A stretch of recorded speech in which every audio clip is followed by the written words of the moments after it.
Hey everybody, welcome to another Friday night live show. I have Travis with me in his studio up there in Washington State. So I suppose we should just dive right into it. I'm dressed differently than normal because I was out doing some towing testing with the F150 Hybrid that we have, and clearly that meant I had to put my new Bobcat on it. So that was my Friday fun. Right? I had to really. It's for the people, right? Absolutely. There was no other choice. So what are you driving up there, Travis?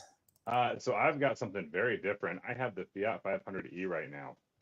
Now how do you like the 500e? I have to admit, I was really torn when I drove it in what they claimed was it's like premium market, which was Miami of all things. When it showed up in rose gold, I was close to enamored. After putting it through a little road trip, I'm slightly less enamored. How far was the road trip? So I went, probably 150 round trip, and well, no, maybe even more, probably closer to 200. And I definitely had to stop to make sure I could get back. But I will tell you the MPGE rating. I've got all the numbers separate, but the MPGE on the display is set about 130 for that round trip. So that's pretty solid. Yeah, that's not bad at all. Yeah. So apparently, Travis, you're a little on the quiet side, and I also cannot see your face moving. But at any rate, we'll move along. If you can take a peek at those settings. Sure. On my end of things, we just got ourselves a Chevy Blazer EV. So if you guys watching have not seen the content on Blazer EV, go ahead and check that out. See how you feel, and see how you feel about the deal. The deal was really, really cheap. It was $6,300 all in on a single pay lease. That lease was so cheap, we actually put it on a credit card so we could get 2% cash back. And I was surprised actually how easy that process was, because I contacted the Chevy dealer through the Chevy website. This is actually probably my best purchase experience for a regular mainline car ever, to be honest. And I had not thought this would happen at a Chevy dealer. But here's why. Chevy has suddenly decided that they want to have a nationwide inventory searcher thing on their website. So you can literally go to Chevrolet.com, hit the new inventory search thing, and you can hunt for cars nationwide by the cheapest car available. That's how we found that the Blazer EV was even in consideration. And looking through the deals, I was like, wow, we should actually give this a whirl. That ended us at a dealer in Dallas, as I recall. And the dealer in Dallas decided they didn't want to sell out of state because that deal was even better somehow. And the next cheapest one was this blue one in Culver City, California. So on the Chevy website, you just type in your details and you're like, I want to purchase this thing. I honestly thought it wasn't going to go well. Anyway, click the purchase button. You can fill out all of your details and apply for credit and all of that right there. Put in all the discount codes that you might have. If you have a Costco code or whatever, you can do that right there on the purchase website. And then sure enough, I get this. And I clicked the button that said email me. I don't want to call because I don't want to get calls from dealers. That would be horrible. And so email comes in from the dealer and they're like, yep, the deal's real. Here's the deal. Here are the details. If you send us these pieces of information, we can actually even process everything online. So the entire sales paperwork can actually be done online, and then they can do the payments via credit card, etc. You can even do the e-sign online, and then you just roll in and pick up your car. It's as close to a Tesla purchase experience as I have ever seen before. Now, there was a slight kink in this process because this is a company purchased vehicle. So, Auto Buyer's Guide owns the car or leases the car. I don't do it in my own name. So that way all of the other people in the office can drive it, of course. So Travis and Nick are going to drive it, or other people on the materials engineering side, they're going to be doing some driving in there as well. And so the corporate purchase side tweaked things a little bit, so we couldn't do the e-sign, which was kind of a bummer. But, all in all, it was actually a really easy deal. Then we had to drive it home. And that was fun because obviously, it's a relatively short range EV, 279 miles ostensibly. But in reality, that EPA rating ends up at It's like 245 highway because it's less efficient on the highway. And then you're only using, 70% of the battery. So it's 70% of that. So really you're stopping to charge every 150, 160 miles or so. That's the optimum for the charging speed and time. And then we ran into a few issues that you hear about all the time. We ran into some stations not wanting to charge as quickly as they maybe should have. It was 110 degrees in Paso Robles when I was there, so we had some overheating DC fast chargers. That was kind of fun. I hadn't expected that one. And then I found out, I had read this somewhere, but it was more obvious in person, that if you plug a Blazer EV with the small battery into a 150 kilowatt station, you cannot actually charge at 150 kilowatts. So the max DC fast charge rate on the Blazer is 150.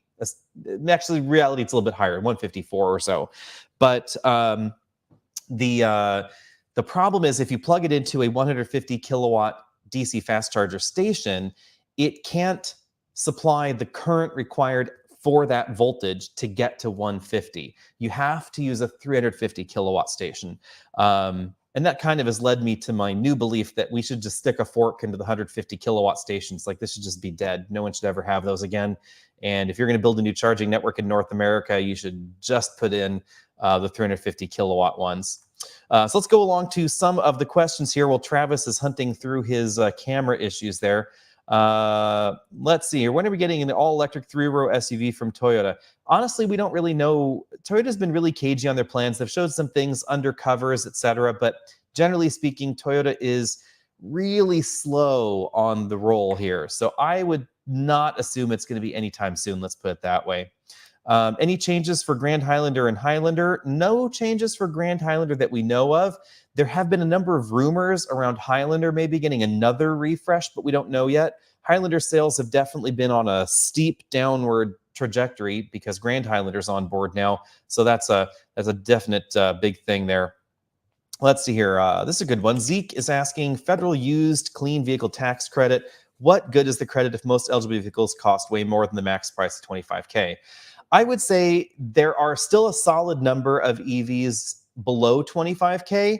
The big thing here is that this is supposed to help low-income families afford to go green if they want to. So if you're the kind of person that's buying a used car and you can afford something that's over $30,000, then the best answer that may not be the most popular is this legislation wasn't designed for you. This legislation was designed for someone that's shopping down at the lower end of the used car spectrum, and is maybe considering something like a Bolt EUV or a Bolt, or maybe some of the standard range Tesla Model 3s that are out there. You could get into one of those for $25,000, etc. That's the reason right there. See, moving along here. Questions on the Blazer EV. So Brad, our model does not have the ventilated seats. So we got the absolute base trim of Blazer EV. For 2024, that's a better deal than for 2025. So we get the dual voltage charge cord, we get the heated seats, heated steering wheel, power seats, power driver seat, power passenger seat, and a few other things here and there. Those all become optional in 2025. But if you want dual zone climate control, ventilated seats, that sort of stuff, you have to go up the trim ladder. If you want the red interior, you have to get the RS. If you want a sunroof, you have to get the RS as well. If you want the ability to do vehicle to load from the vehicle rather than having the GM Energy wall station, you have to wait until the SS trim comes. And that's going to have the faster onboard AC charger that will support that function. Kelichi is asking, did we go down to Culver City or they delivered? I went down because we wanted to drive it back up anyway, and it just made the process smoother and less expensive. I thought about having it shipped, but the cheapest shipping quote we got was about $700, which would have been more than 10% of the entire cost of the EV. So I just decided not to do it. Graham Bentley here is asking, do any of the Blazer EVs have Super Cruise? The answer is no, although I am told by Chevy that you should be able to order one either now or very soon.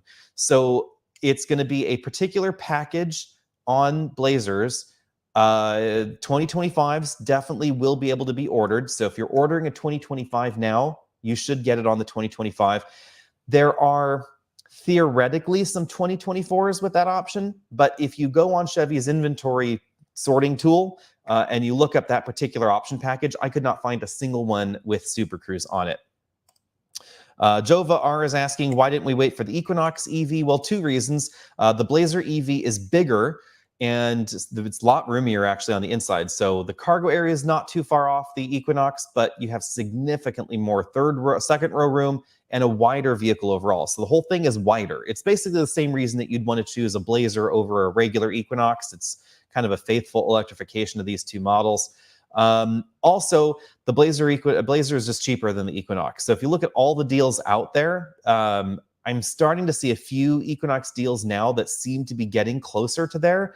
But when we were shopping, all the Blazer EV deals were just so much better than Equinox. So that's how we ended up there. Let's move along here. Matthew is asking about the video. That was a typo on the video. So highway range is shorter than the city range on that EV. I thought we had put that in a comment, but if we didn't, we will try and add that here as soon as we can. Let's see here. Motor break-in protocol on an EV.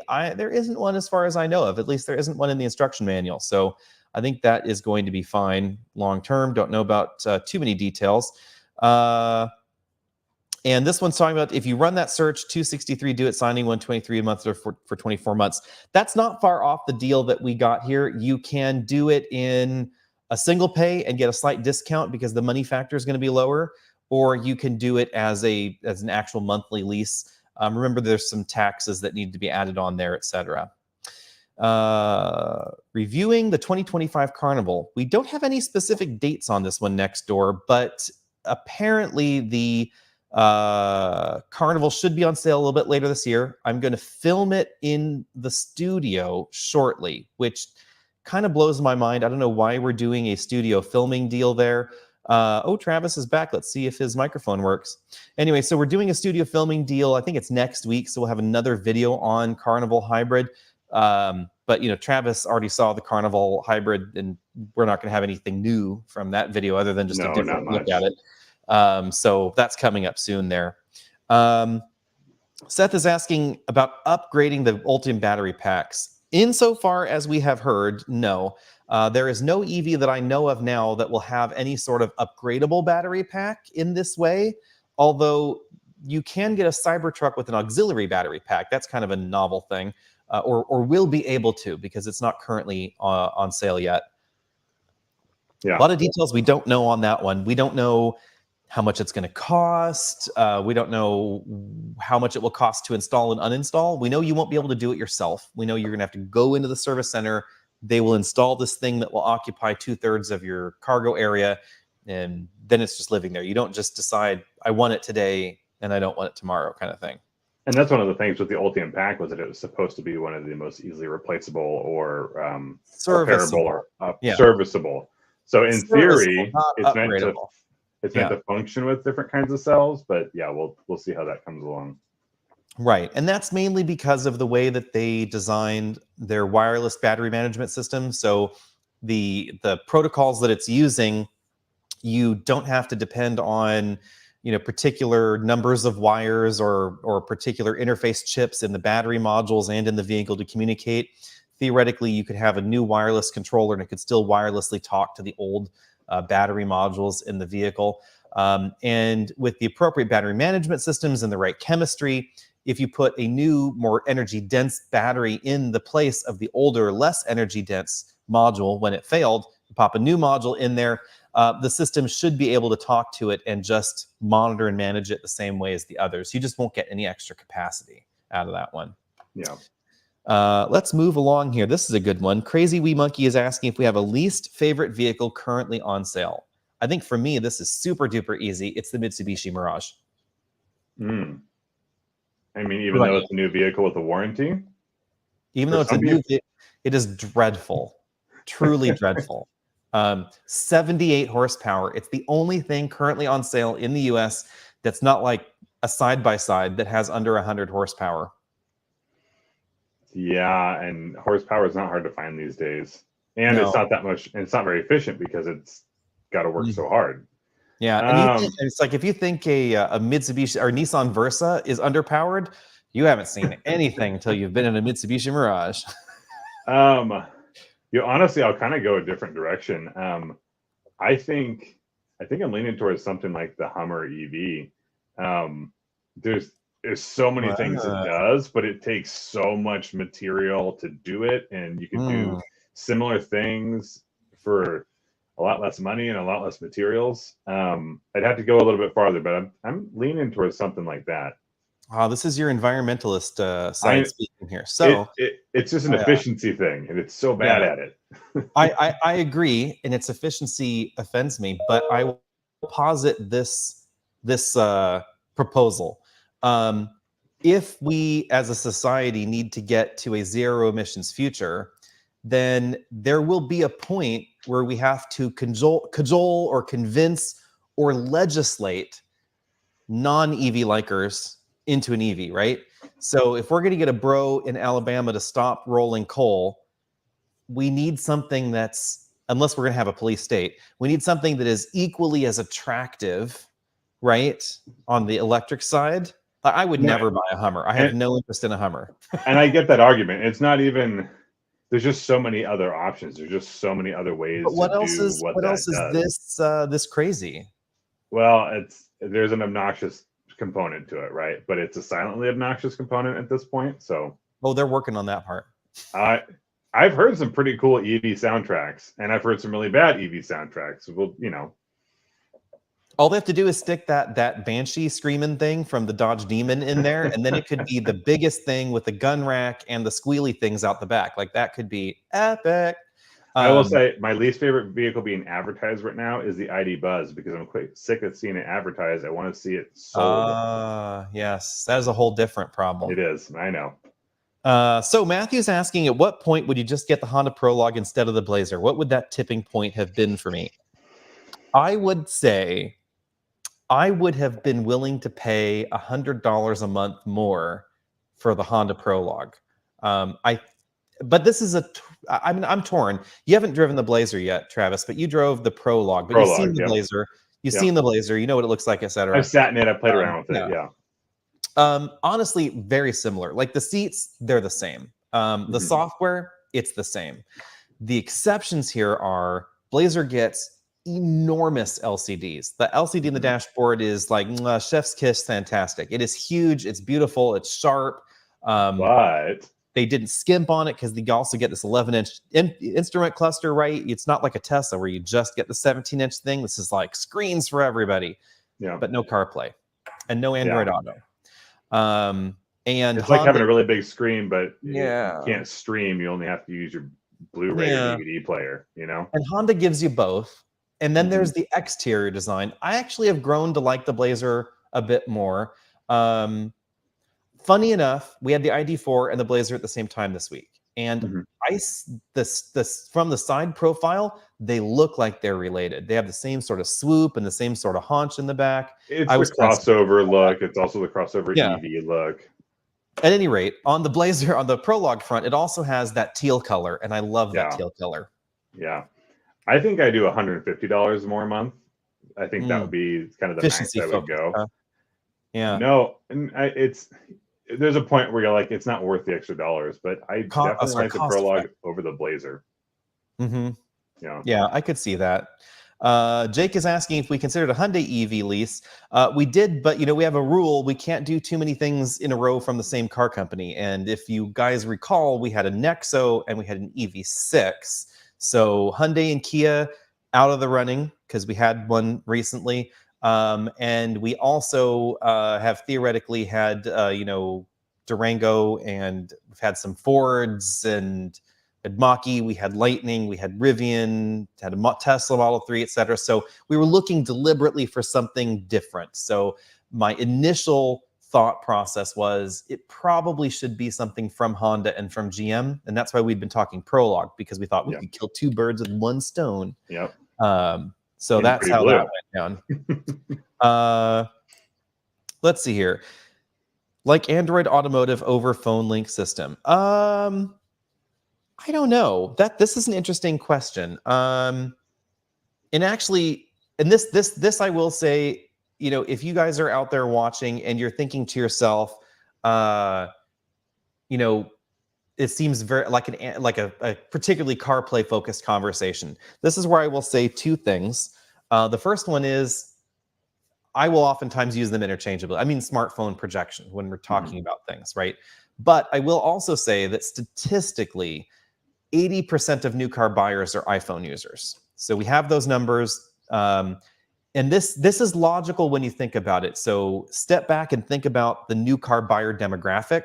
New car buyers skew old, wealthy, suburban dwelling, dual income families. And families being a loose definition there. Usually it's a 2 or more person household. No young kids are happening here because the population is old, right? And this is exactly the demographic where Apple targets iPhones. So it should be no surprise that this is the high end of the phone market. Apple dominates the high end of the smartphone market in the US. Android dominates the mid and low end of the smartphone market. So statistically, in a new vehicle, you're much more likely to be interested in CarPlay specifically, Android Auto secondarily, but both of them co-equal. Like they're both fantastic, actually, I think. Android Auto has a number of things, especially in this latest 12.0 update, 12.2, that you can't do in CarPlay, and it's a little bit easier to hack if you want to add some other apps on there you want. Either of those smartphone projected systems has a significant benefit over the integrated system.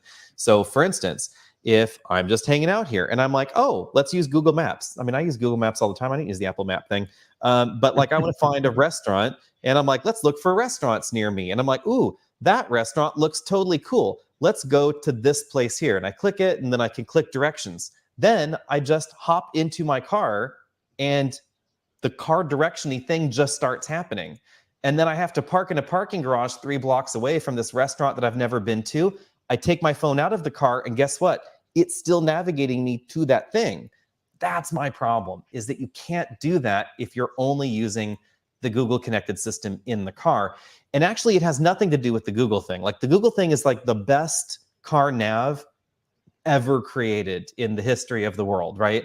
The problem is it's still an in-car nav. And so fundamentally, it's just the same as your 1990s car nav, only it's better data, but it's still in the car only. And that was really, I think, the innovation with CarPlay and Android Auto is that you get to take it with you.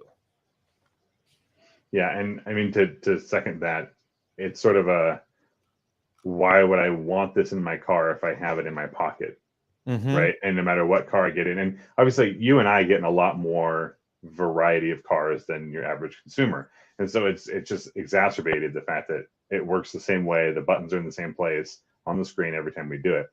But I don't want my phone to have to talk to my car to catch up on the directions that I did or didn't have to it. I want my phone to project in the car. And so as far as like a second alternative to some other, operating system, like, yeah, absolutely. Give me the Android operating system in the car. But if you're doing that as a replacement for Android Auto or CarPlay, I'm less interested. Right. And the funny part is, yes, it will get better. GM's working on the software. I've already been told today of a software update that's coming. And so, I have no doubt that the software will continue to improve. We've seen that in the Volvos that use Google's Android automotive operating system as well. But Volvo wisely also gives you CarPlay. It's also that the apps that you can download to the system, there aren't as many or as varied as you can download into your smartphone. For instance, the Blazer still has Google Podcasts. And did you know Google Podcast is dead and has been dead for months? They decided to deprecate the product, but somehow that build of Android still's got the Google Podcast. Standing strong. Yeah, but no Apple Podcasts, even though 1/3 of people listening to podcasts use Apple Podcasts. It's one of the largest podcast platforms out there. Yeah. You can't download Apple Podcasts on the Android OS widget on the car. So, you have to listen to it on your phone, which means you have to fast forward and rewind on your phone. If you're using Waze on the car, that's really nice. I like the fact that it has Waze. It's not as stable as Waze on an Android phone. And if you're using Android Auto, and your phone projecting, you can also voice command Waze, which you strangely enough cannot do with the Blazer's Waze.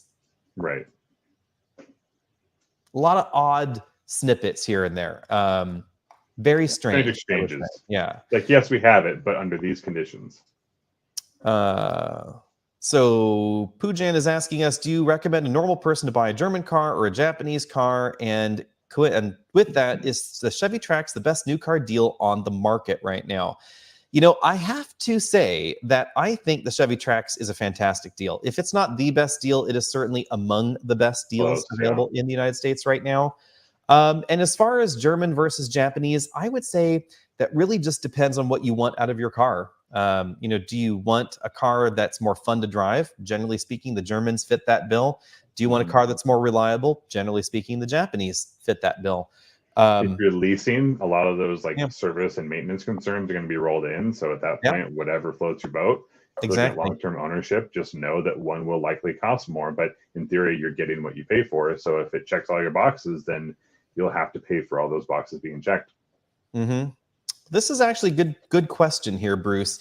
So Bruce is asking, has there ever been a significant difference between a vehicle we drove from a first time event to one that we have for review?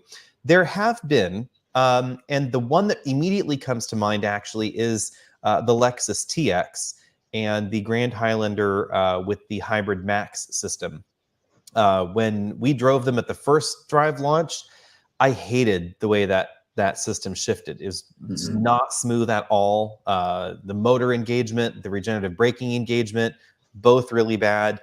You know, we were warned that we were driving early pre-production prototypes. If you go back to listen to the first drive review, I think we were trying to be a little kind to it. And we were like, you know what? It's a early pre-production prototype. Still don't like it. We understand these things, but but not good. It's way less smooth than the Volvo one. But we recently had one in for review, and I was quite shocked, actually, that it was actually as smooth as I thought it should be. Not only is it about as smooth as the Volvo system, it's right about where I think it could ever be. Like, that is probably as smooth as something with that design could ever be. So that is one of the things where, you know, occasionally we are surprised. Then, you know, occasionally there are things that, you know, change between the one time and the other. For instance, we just heard that the Chevy Equinox that we just went out to drive, the Equinox EV, apparently for 2025, even though 2024's model year has been this big, 2025 is getting more power, which is weird. So it's getting over 300 horsepower in the dual motor model instead of 288. Who knows why this change has been made? So yeah, that raises some questions. Yeah, I would suspect that the same change is probably going to come to the Blazer, but it also means that whenever we get that in for review, it may drive differently than at the first drive event. Let's see here. This is a good question. What would we choose for road trip travel comfort for two people, MDX or F150 Platinum? I would definitely go MDX. The F150 Platinum does have the anti-fatigue seats, but I don't think its seats are intrinsically as comfortable. And remember, it's still going to ride like a truck. So, you know, it's going to sort of bound over imperfections, but it's still going to have a lot more body motion than the MDX would. Yeah, I mean, between those two, I would definitely lean MDX. But also, if it's two people, there's a lot of options. We're not trying to squeeze a family of 7, so definitely a lot of options out there. Yeah. So Pine is asking, or kind of positing, I wonder if CarPlay will be able to be hacked into the Blazer since it's fundamentally Android and other GM cars have CarPlay. I would assume yes. The question would be, how exactly do you do it with an internet-connected system? I am sure someone's going to figure that out, because the exact same hardware and software effectively is running a Chevy Traverse and a bunch of other Chevys. And so, you know, and Chevy has themselves admitted, when I've talked to some engineers there, that there is no technical difference between the systems that would enable or disable CarPlay the one to the other. So it is truly simply a choice there. Flip a switch, yeah. Yeah. Let's move along here. How reliable is the Kia Carnival? You know, to be honest, this is one of those questions we don't necessarily have any good answers to. I would say you can read into some of the Consumer Reports data. They usually have pretty decent responses for the Carnival and the Sienna, so you might be able to compare the one with the other. But they have relatively fewer responses when trying to compare against some of the American options, most notably Pacifica, et cetera, in there. So generally speaking, reliability is a kind of an unknown, and you have to go for brand reputation, some of the surveys we see out there, and then the warranty may be of some peace of mind, I would say. And then if you look at Hyundai Kia, one of their big issues from the last decade has been concerns about reliability, but it's definitely improved over the years. Mm-hmm. So at some point, things are going to change. Yeah. Toyota may or may not get more or less reliable down the road. And so there's just that turning point. It's a totally understandable question. We get it all the time, but it's just a hard one to answer. And we can say, well, look what it has been. And if we've seen that engine in a vehicle for the last 6 years, we know, hey, here's probably where we'll line up. But yeah, we know that Hyundai's hybrid systems have been pretty reliable. They have had some dual clutch issues like a lot of other car companies have had. Of course, the Carnival doesn't have a dual clutch, so it doesn't apply there. But the 8-speed automatic and that V6 have been pretty reliable over time. And the other thing would be it has a 10-year, 100,000-mile powertrain warranty. So as long as you're buying a new one, that powertrain warranty applies, and that will help alleviate some concerns around that, I would say. Let's move along here. If we started our own car brand, what would it be called, and what would our first model be? Ooh, that's kind of an interesting one. I don't know. Do we need it to succeed, or can we be a one-hit wonder? I think it doesn't matter. If Henrik Fisker can do it, right? That's true. If Henrik Fisker can do it, it can be done. What would it be called? I honestly don't know what it would be called. It certainly wouldn't be called a Fila, like the Sony Honda thing. I think I go with something like Unique, UNEEK, and make a little convertible plug-in hybrid. Just jam a system in there. There wouldn't be a lot of storage, but it would just be the weekend car to and from. And mostly I'm just trying to fill a gap that doesn't exist. There's no market for that. So I'd say go ahead and basically I do the Tesla version of like the Roadster Lotus situation, but make it a little bit more like Miata plug-in hybrid. Give me 25 miles of electric and then pop on from there. I could see that. Yeah. I would do a large-ish mid-size plug-in hybrid truck. I would do something along the lines of, the size truck that we had in the 80s, like a 1980s full-size truck, which now we would call mid-size. Mid-size, yeah. A decently sized second row, not an overly large bed, because rationally people don't use beds that are that big. So maybe Ford Maverick sized bed, to be perfectly honest. Good bed extender option. Yeah, high payload, relatively high towing, some sort of rational 50 to 60 miles of EV range. That's something like that. That's probably what I would do. Was that? Got to have a mid-gate, right? Mid-gate could be handy. I could see that. Yeah, put it on the option list. That could be logical. Some sort of totally pragmatic, plug-in hybrid system that may not appease everybody, but would give you, relatively decent range commuting, but could also tow 10,000 pounds without a problem. Something in that sort of thought process there. Let's move along here. This is a good one. The rear-wheel drive long-range Model 3. How do you feel about this one? And what is your recollection? This is not going to get the federal tax credit, right? Because it doesn't have a American-made battery, or does it now? I would have to double check, but I believe the long-range dual motor has recently got the tax credit. Therefore, this likely would as well. We're using the same battery pack. So assuming that's the case, honestly, I think the only reason people wouldn't go for it is that it's rear-wheel drive. And most Teslas purchased are going to be all-wheel drive. People's concerns with two-wheel drive is about snow or in the rain, which is not necessarily as impactful. But here in the Pacific Northwest, people buy all-wheel drive because it rains a lot, and very, very occasionally it'll snow. And they'd rather have front-wheel drive than rear-wheel drive. I like it. I mean, overall, I have the rear-wheel drive Model 3. I am here in Pacific Northwest. I'm totally comfortable with it in most situations. If I wanted more range, there it is, without having to pay for motors that I probably wouldn't use on a consistent basis. So I'm on board with it. And I think the pricing is good, especially with the tax credit. Yeah, that is a good price with the tax credit and the refresh, of course, the updated looks. So that's definitely a great thing. Canada's asking for our favorite entry-level affordable sedan and SUV. I guess it depends on how entry-level and affordable. I mean, if we're talking about ultimate affordability, I think the Versa is, actually a very solid little vehicle. I mean, they are really crazy cheap. You can get it out the door for under $25,000. If you are interested in something a bit hatchbackier, I think the Chevy Trax is fantastic. If you want all-wheel drive, I would say something like the Kia Seltos or the Mazda CX-30 are probably going to be really good options as well. If I get to stretch it just a hair, I'd probably go for something like a Mazda 3, but I would go hatchback. So I'm stretching two different pieces there, but it's the entry-level model. I'd probably go that direction. And as far as the crossovers, there are a lot of options, but they all get more expensive these days. So now I am curious, why Mazda 3? Because I am not overly thrilled with the way the 3 drives. So I have had a Mazda 3 in the past. I did not have the most recent generation of them. But the driving isn't everything. So it's like the style of it, I overall appreciate. The design language just works for me.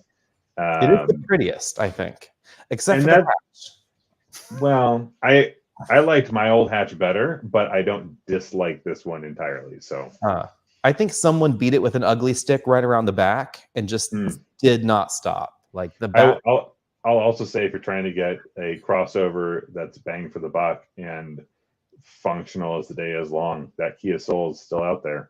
Oh, Kia Soul's out there. Yeah. The one tricky bit is it an SUV if it doesn't have all-wheel drive? At least the option of all-wheel drive.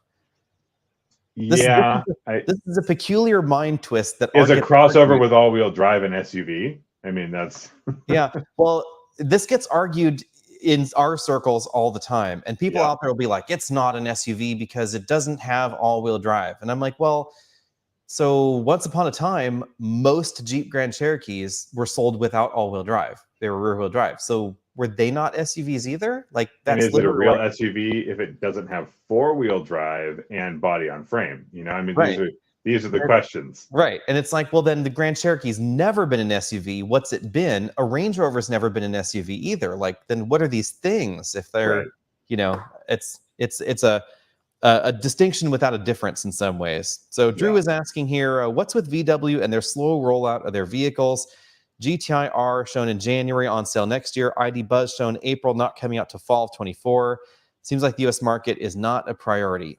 I would say our market is probably not a priority for Volkswagen, to be perfectly honest. I don't know if they would phrase it that way, but I would phrase it that way. We're not a big market for Volkswagen. We're also a market that tends to be very expensive for them because they have to build their EVs here in order to get the tax treatment to make them competitive. They can't build them in Europe. It's less of an issue in the luxury segment, big issue in the ID4 segment. Americans generally don't want to pay for German-built or even other European country-built. Like, you can't build a vehicle in Turkey and sell it in the U.S. and have it be profitable the same way as you could building it in Mexico. And they just haven't wanted to go and do that. So there's some competitiveness issues there. ID Buzz is tricky because, again, that's the American market one. They're making a bigger one for us. The small one's been on sale in Europe for a while. And there definitely have been some teething troubles in their rollout. GTI and R, that's weirder, I would say, because Volkswagen seems to always do this particular thing where they have a really long lead. They're like, this is coming. It's the thing. You'll see it next year. A lot of other car companies deliberately try and narrow that gap so there isn't kind of this customer impatience. Yeah, and there was a report this morning that they just pushed out some of their other projects. Now, we don't always know what that means, but it sounds like the next gen ID4 or what they're building off of that got pushed, as well as a Porsche product as well. So they're not running; they're walking at this point. So yeah. And who knows exactly the reasons, because they will never say the reasons. Right. But I will say that as far as I can see, market and market size definitely has some bearing on this. Same thing with Volvo, I would say. This is kind of important. It's important to remember how companies treat different markets. Obviously, your larger volume markets are your most important markets. You want to get them right. You want to get those products right away, and you want to design products for those markets. So that basically describes the main American car companies, Stellantis, General Motors, and Ford. It also describes Toyota and Honda and Hyundai and Kia. Their largest markets are the American market first. So same thing actually goes to Mercedes and BMW. Less so to Porsche, because Porsche's biggest market's now China. But Volvo's biggest market has never been the US, interestingly. Europe has always been a bigger market for Volvo, and China is now a bigger market than Europe or the US. So the US market is the third most important market for Volvo, not the first or second. So when they're designing a car, it's pretty easy. Again, they wouldn't describe it this way. Pretty easy to see that they would design a car for China and Europe first, whose tastes are more divergent than the US, especially when it comes to engines. So why is BMW still giving us V8 engines? Because America is their biggest market, and we buy big V8 engines, and we buy inline six engines. If they were designing their entire model line for Europe, they would be getting 4-cylinder engines. They would be getting 3-cylinder engines. V8s would be rare to non-existent. There would be no manual transmissions in their lineup because Europeans in their luxury performance vehicles have said, nope, we want automatics. And it's oddly America is the reason that we have some of the, especially the performance vehicles that we have in those lineups. So that's probably the most important thing, is to understand like where the marketing lines up in there. Dallin is asking here, have you seen the rumors about the Ford Maverick hybrid all-wheel drive? Any sense of when it will launch? We have heard tons of rumors, and we have been invited to a preview of the Maverick with no comment about what is going on. So I will say, if we are going to get a hybrid Maverick in 2025, then we should know next week? Week after? Week after. Week after. I mean, I don't know when we can tell you about it. When we can talk about it, yeah. Travis and I will see it in 2 weeks. Let's put it that way. We will know. We will know in 2 weeks. So I would assume anything that's been restricted, anything that's been under NDA from that thing, that we will be able to talk about it probably before the end of July. So you don't have too long to wait. Whether or not it gets all-wheel drive, that's really anybody's guess. A lot of rumors and sightings have indicated that it could happen. And as I pointed out when I first drove the Maverick, there's no architectural reason that it can't have all-wheel drive. There's an all-wheel drive escape hybrid. They still have the transmission tunnel open. The transmission case on the back has actually, you can see the casting where it would go, where an angle gear, etc., would go to the rear. So should be entirely doable. But at the beginning of the Maverick Odyssey, Ford honestly did not think it was going to sell well. So why bother if nobody is going to be interested? So that's how that went down. Move along here to when will we have a Traverse to do a home review? That is a good question. I didn't see one on the list up there in your neck of the woods. Did you recall seeing one? No, I don't think so. I mean, it should be pretty soon. We drove it a month or two ago. Yeah, should be soon. I am personally a tiny bit more interested in the GMC Acadia than the Traverse, mind you. Nick drove that. You and I drove the Traverse. Honestly, they drive the same because they're the same thing. And expect the Buick to be basically the same as well. That's the only one. But of the three of them, I think the Acadia is the prettiest. And honestly, let me think about this before these words leave my lips. I think if I were buying a 3-row family SUV, I probably would put the Acadia at the top of my list. And not just amongst those three. You mean? Yeah, period. Yeah, I think the Acadia is better looking than pretty much anything in the segment. I think the Kia Telluride is pretty handsome. I also think the Grand Highlander looks good with the sort of, grown-up RAV4 Tacoma kind of thing going on up front. But I think that the Acadia is a better holistic design package. We have ginormous screens inside. The interior, especially in the top-end trims, looks Tons of really room. good. Yeah. Tons of room. It's one of the most family-friendly options, too, and that's probably the bigger thing for a lot of shoppers. You can't leave a child seat latch anchored into place and still get in the third row in a Grand Highlander or a Pilot or, so many of the others, but you can in the Acadia. You can in a few others. Pathfinder, CX-90 allows you to have one, as I recall, in there. But the Acadia looks like a really good, just combined package deal. And you can get Super Cruise. Yeah. Here we go. Travis asking about your visit to the H2 tech demo. What do you think the next fuel cell vehicles will be? Good question. Probably similar to what they are, which is very small batch. I mean, there's a lot of work being done, and one of the most interesting parts for me about that trip was to see how much Toyota is doing with the fuel cell technology. And the more applications you're able to use or use that research in, the cheaper it gets and the more you can do it. So fingers crossed there that we see some improvements. But we have the CRV fuel cell plug-in hybrid coming out. That's going to be, I think, a significant step forward. We haven't really seen that before. And that if hydrogen is hard to get, which at the moment it is, then being able to plug in at home really increases the functionality of that. So I would love to see some more of the plug-in options, again, especially as we see limitations in hydrogen refueling. But that's really going to be the kicker is refueling stations coming online. Yep. So we'll move back to the other question here in just a second. But so the nerdy Arab is asking us, when will we be getting a Traverse EV from GM? It's probably not far off because the Vistic is happening in 2026. And it looks like GM is doing the same Ultium cadence with the bigger vehicles as they did with Lyriq and Blazer, and then so on and so forth. So Vistic is the 3-row EV that is smaller than the Escalade IQ. And then after that, we should get, who knows what it's going to be called, but we should get some sort of Chevy version, GMC version at some point in the future there. Drew's asking about X1 and X2. We should be getting one of them in soon. I think actually Travis might be snagging the X2, and I think I might have the X1 at some point later.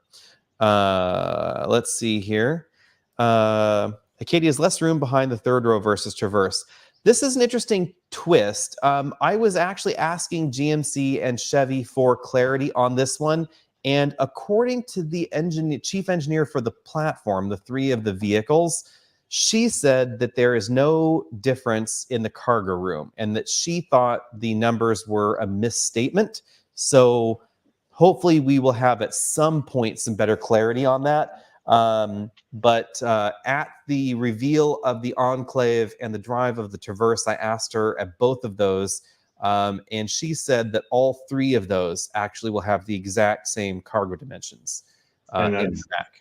There was another email we received not too long ago from a company that essentially said, hey, sorry, all the numbers we gave you before you shot your videos were wrong for pricing.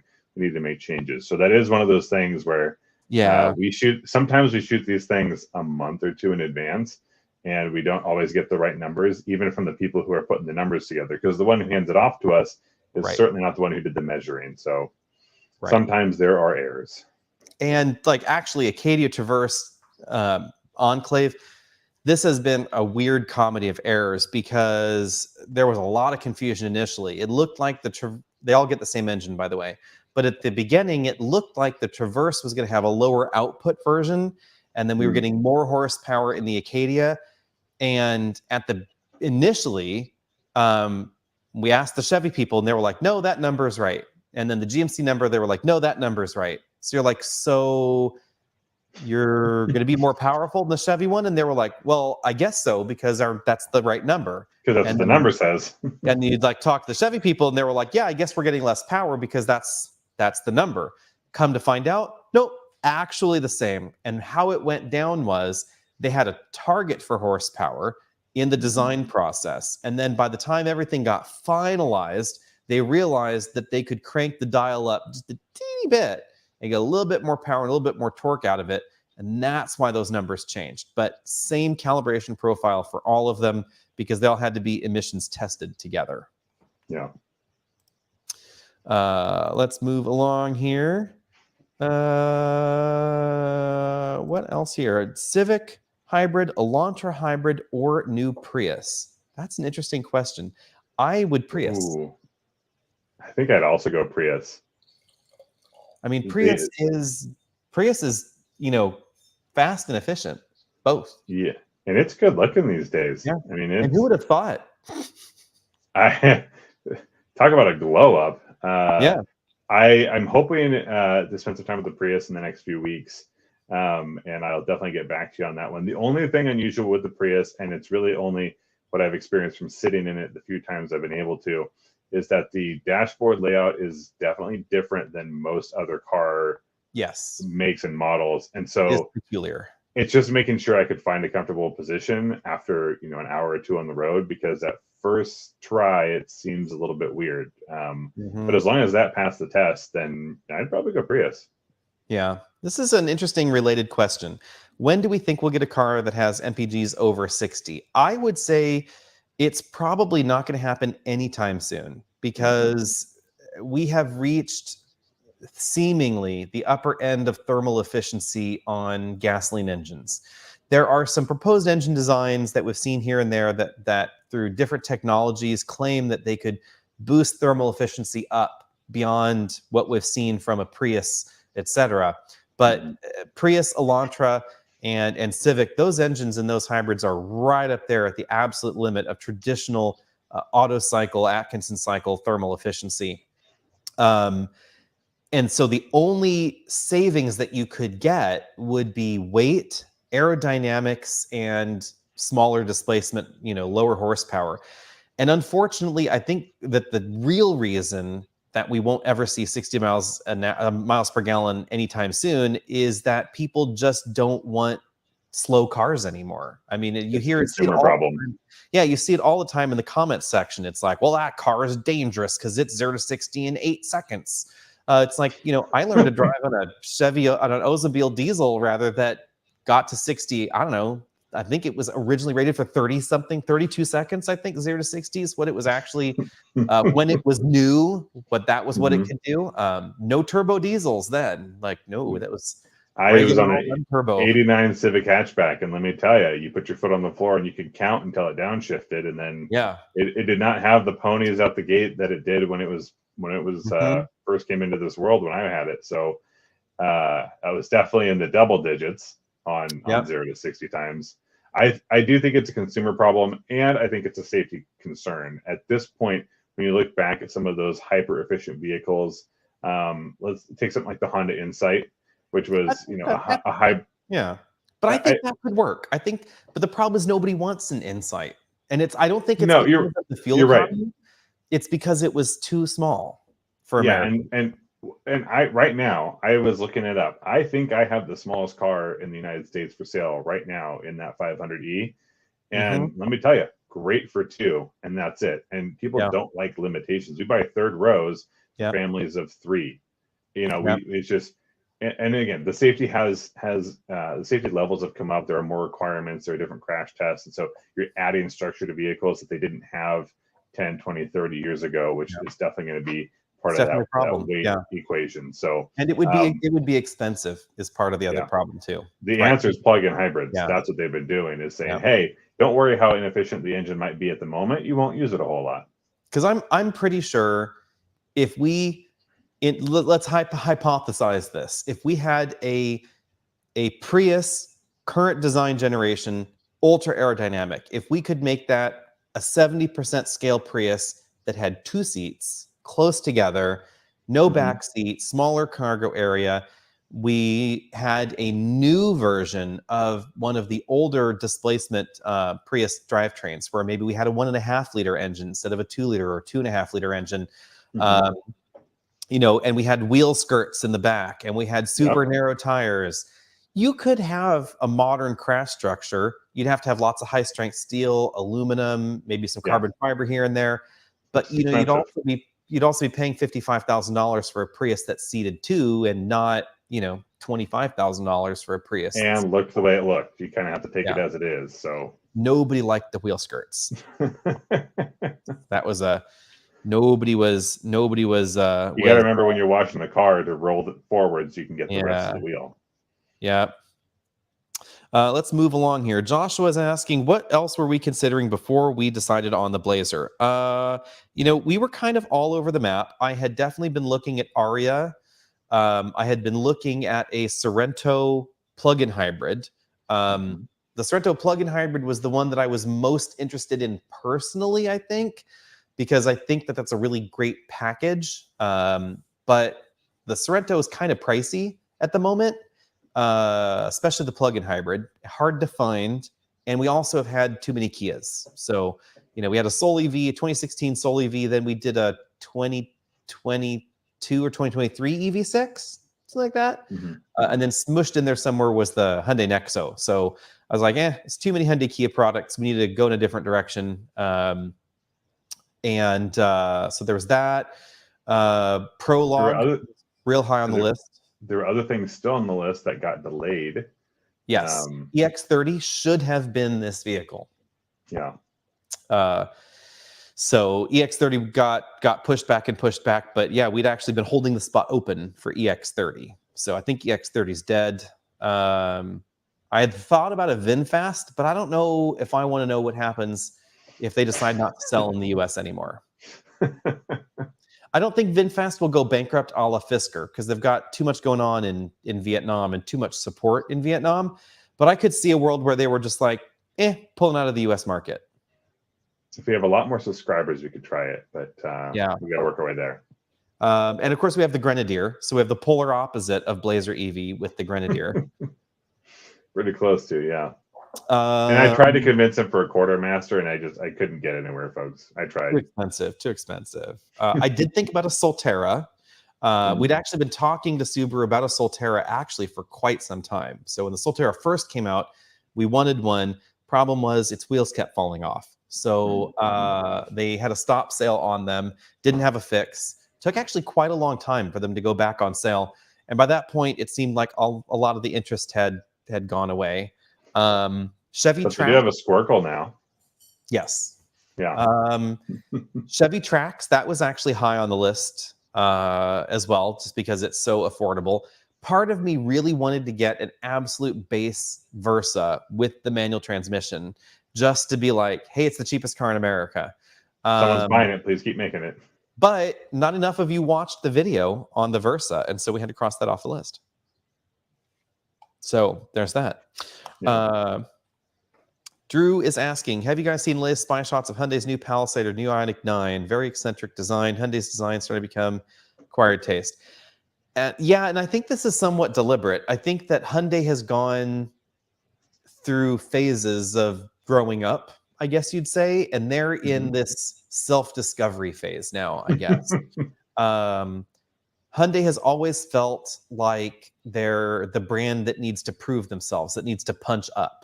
And so now getting to the place where they are now, where people will honestly consider a Hyundai before something else, now they're in a position where they're thinking, how do I differentiate the product? I don't want them to look like the other things out there.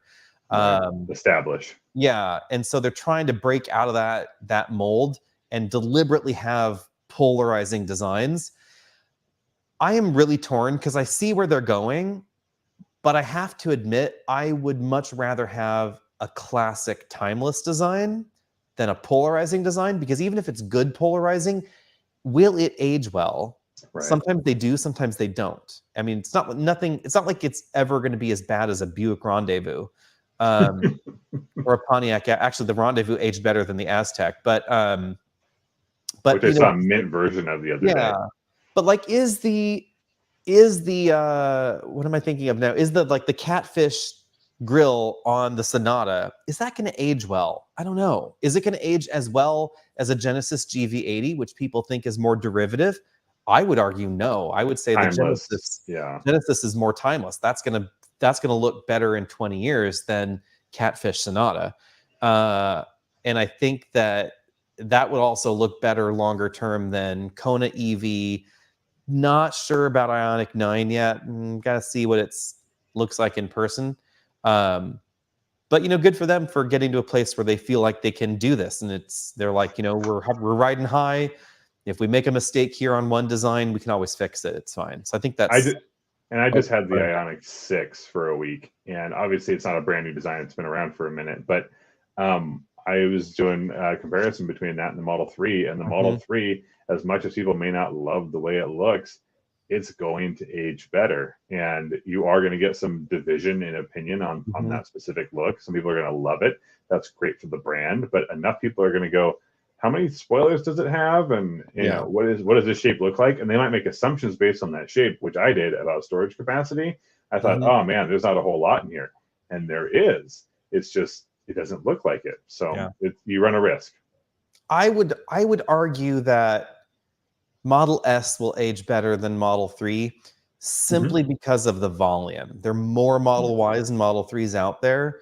And so rarity tends to help some designs, I think, age better than others. It's also a pretty classic silhouette as well. This is a good question. Do you think we'll start seeing Chinese branded EVs in the US? Are there reliability concerns, just smoke and mirrors, etc.? This is an interesting one to unpack. I would say we are unlikely to see Chinese branded vehicles in the US as long as the American government wants to keep them out. And that is a question we do not have an answer to. Assuming that the desire to have a protectionist economy on cars lasts between administrations and between controls of Congress and the Senate, if there is a wholehearted political effort to put barriers around this market, then there's no question that it's doable. And before you might say that's unachievable, we have that island today for trucks. So like you cannot sell a truck in the US or a cargo van in the US if it was built outside of North America unless you pay a huge whopping tariff. There is a reason that Toyota builds trucks in the US. They do not build them in Japan, and they build them in Mexico, of course, too. But there's a reason they're here in North America. And there's a reason because they have to. And there's a reason Nissan has to build them here. And that's why we don't get the Navaro and we don't get the Hilux and why we don't get the Amarok or the other things that are available elsewhere in the world, because they cannot realistically be sold here. The only exception is a super high-end luxury truck, Quartermaster, like we were just talking about, because if you're paying $100,000 for a quirky truck that's a really limited market, that audience, they're willing to pay for that. It's this weird quirk thing. It's almost like a badge of honor to be like, I paid too much for that. But you're not going to get a cheap economy truck here. It does limit competition, unfortunately. And there is an argument that America's truck market, especially when it comes to fuel economy, has been stagnant. Fuel economy, small trucks, creating better passenger car trucks. There is an argument to be had that we actually suffer from this barrier to entry in the United States because South America has got a lot of cool little trucks. The small truck end from the same companies that build our trucks here. Chevy's got cute small trucks. Ford's got cute small trucks. Ram has cute small trucks in South America. The problem is, if you're built in Argentina or Colombia or somewhere, you can't import them to the US. But even as close as Mexico. Last time I was down in San Diego, I saw a little Ram 700. Right, because Mexico's not protectionist in that same way. Right. So you can have an Argentinian-built truck and you can sell it in Mexico, no problem. Vice versa, Mexican-built truck, you can sell it in Chile or Argentina, et cetera, not a problem. You just cannot come to the United States. No. And this is a problem for anybody that wants this small truck practical form factor or small delivery vans. That's also why our delivery vans suck so bad. I mean, why is anybody driving a Chevy Express? because it's built here and it's crazy cheap. And importing literally any of GM's trucks from overseas would be more expensive than just still building this same tired old Chevy Express. And while people buy it, there's no reason to switch it. Right. On the other half of this question, reliability concerns. I don't know if they're warranted, to be perfectly honest. When we look at some of the European warranty data, early Chinese-built cars had some issues. It greatly depended on who was doing the building. If it was a Chinese-built main brand car from Europe and they're doing the manufacturing in China, then that was one thing. But if it was an actual Chinese-marketed, Chinese-branded, Chinese-tested car, it seems like they were built to a budget, and that budget is usually very small. So, if you're going to buy a $10,000 car, you should have $10,000 expectations. There's a reason a Versa starts at $20,000 effectively. It costs a number of money to make this thing, right? More of a valid concern with especially Chinese built and Chinese tested EVs seems to be crash test performance. And that is more of a materials consistency concern there. So it's like in a crash structure, you want to make sure that your steel or your aluminum performs exactly the same way every single time. You want very consistent steel grades. With a lot of Chinese steel manufacturing, what we've seen, especially for imported stuff to the US, is that a lot of steel mills there will seek to overperform grades because their batch control isn't great. And so instead of giving you steel with a tensile strength of 10,000 pounds, they'll say, well, it's going to be a minimum of 10,000 pounds, but it could be 15,000 pounds. In a crash structure, that's bad. You don't want that. You want that exact conformability every time. So that's where it gets a little tricky. If it's a bolt and you're just holding stuff together, if it's stronger than requirement, usually it doesn't matter unless you expect that bolt to shear away if something hits it, like shear away bolts for telephone pole, lighting poles and street lights and things like that. Those are designed to shear away. If it's too strong, it's not going to shear. Similarly, in a car, if it's too strong, it may not crash right. Yeah. This is a good one. Michael Haw, what's the most disappointing EV you've ever driven? Oh. iMeave. Do you remember the iMeave? I do. I never drove one, but I am familiar with it.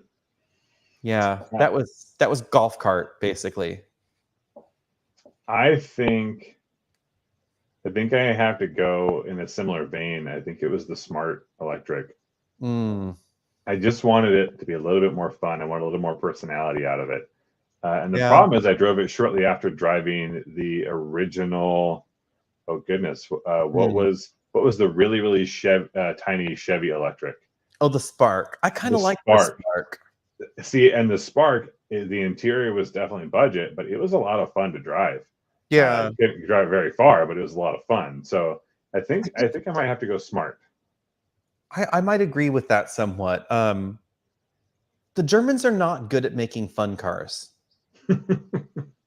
They're serious cars, they're performance cars, they're luxury cars, but are they fun?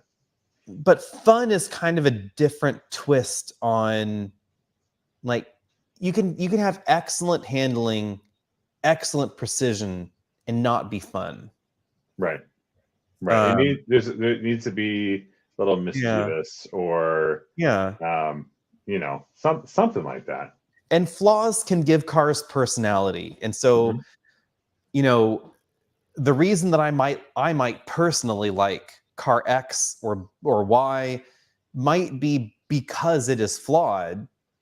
Because if it was perfect, it would be, I don't know, not fun. German. Yeah. And I'm trying to think here. When was the last time the Germans made a fun car? The Z4, the original Z4 is all I can think of somehow. But yeah, usually a little too on the calculated side somehow, for me at least. But I would say that's a problem for the entire auto industry because French cars used to be quirky, and now you get in a French car and it's just not weird anymore. And that fills me with sadness. Yeah. Like, there needs to be personality, but personality is risk, and yeah, they're trying to avoid risk, and I think that's sort of a, you know, it's a vote with your dollars thing. People have decided that they don't necessarily like that certain type of quirkiness. At least the majority of people don't. So that's the way things are heading. like my memory is bad. I can't remember whether it was a Peugeot or a Citroën, but the first French car I ever drove was weird as anything. And I was in the UK, and it was a rental car, and like you get in and you're just like, oh my God, where are the things? Where are any of the things I am interested in? Like the Yeah. ignition key was How not do what I I blank? wanted Fill in it the to be. blank. There's a lot of options. The turn signals were not mounted on the steering column. It was a toggle switch on the dash. Like, why a toggle switch on the, God knows why. But you know, it was quirky and it was weird. And the I think it must have been a Citroen because the airbag didn't move with the It was wheel. an experience, right? Yeah, like nothing is like the others. Like if they could have made the steering wheel weirder, they would have, but they couldn't have made it a yoke yet. But you know that Citroen would have tried. Like, you know, they used to have like weird audio controls on funky stocks. There was another French car, a Peugeot. This was definitely Peugeot that I was in for solid several hundred miles thinking, well, I guess this rental car doesn't have cruise control, only to discover it was on unmarked buttons with no labels at all on this weird pod that dangled down from the bottom of the steering column, It's like a not the wheel. speakeasy. You got to know the Yeah. password. And you're like, what is this weird alien appendage? It was like genitalia hanging from the bottom of the steering column that you're supposed to fondle to make your cruise control work. It was very strange. But I now, think you know what? I think kind of a controversial one for, you know, folks who like their national brands, but the last fun car I think BMW might have made is a Mini. I think Minis have a certain level of mischievous to them. They have a yeah. certain level of rebel to them, and there are definitely compromises that you find in there. I would put some money on that being one of the last fun and And I would interesting cars. say it would have to be the first Mini. But I think part of the reason for that is that BMW kept Mini fairly separate from the German brands, and they did not really make any of the important mechanical pieces because the original Mini had a Chrysler engine in it. And they weren't making, it was the Prince engine, as I recall. And they weren't making the transmissions, nor did they design the transmissions. They paid the bills, but that was kind of about it. And then realizing that this Mini thing wasn't going to really make money, then they kind of smushed it into the greater portfolio. And then the X1 and X2 became, you know, Mini relations. But that's where we get some of the more interesting cars, right? Is Yep. the out in left field sub brand, you know, your Pontiacs or your Saturns, or you know, you Yep. just get something that's a little bit different, a little bit weird, and Yep. And yeah. Saturn, I would say that's largely because it was an independent company that was acquired by GM. GM didn't Yeah. start Saturn, so they bought them, and then they wanted to keep it weird, but then they pulled it in, and then it was less weird. Yep. Saab, Plastic same panels thing for life. Yep. Same thing for Saab. You know. Yeah. Definitely kind It's of the way sad. of things, right? It is the way of things. Well, Yeah. it is now 3:30, and I need to unload a Bobcat from a trailer in the driveway. How it got there, one will never know. We had to do some towing testing with the F-150, so you know, it was the thing to do at the time, which is why, you know, why I got the hood on. So because I couldn't do it with the 500e, so you know. Yes. Then I realized that it is actually possible that this combo might actually exceed the towing limits on this F-150 hybrid. It's close. 6,500 pound Bobcat plus 3,500 pound trailer. This exact F-150 hybrid might be under 10,000 pounds towing. So I have to look that one up to be sure. Video notes, but no, that actually did just fine. You know, On the gravel road, kind of got a little squirrely. The trailer decided it wanted to push the F-150 around, and woo, it sure did. There's a lot of weight. Yeah. Definitely fun there when the trailer brakes need to be adjusted. So, you know, these things happen. That's why we test them. But yeah, that's why we have to test them. So, alrighty, everybody. Well, leave comments down there in the comments section below. We will try and get to people maybe in the next live show, you know, which might be next Friday. So stay tuned. Have a good weekend, everyone.